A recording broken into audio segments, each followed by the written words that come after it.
dañu xamal ne ñañ ko doon jéem a jox ñëpp bañ demee sax ñoom ëlbatiku di xool ci wàllu musique ñooñ sax dañ leen wax ne leen boo ko duggee doo génnaat.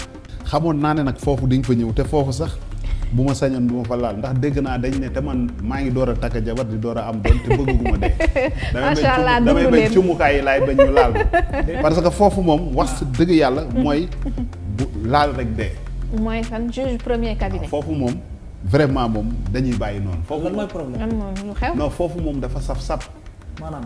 waa xanaa ñu xaw ci indi ay leeral après bi ñu defee ay investigation xam ne juge bi mu deewee def na 5 mois.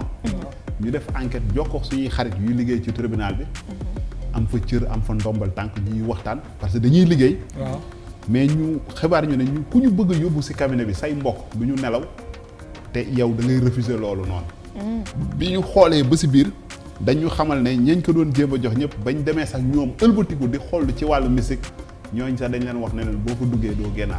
dañ leen a laal dee. waaw dañ ne cabinet ba daal dañ fa def mystique boo xam ne mystique bu jéggi dayo la même ba am na benn waay buy bale ci tribunal bi ci ñii di bale am na ku ma mës a ne mës na fa fekk benn nen ci bunt bi ñu jël ko def ko ci mbuus sànni ko.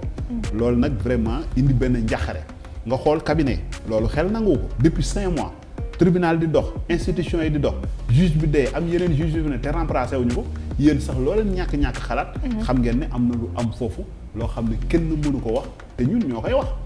tey jii juge deuxième cabinet moom moo am taxawaayu juge premier cabinet ñaata dossiers ñoo fa nekk di nelaw kenn ñi mew ko laal plus de 200 dossiers ñi ngi foofu di nelaw.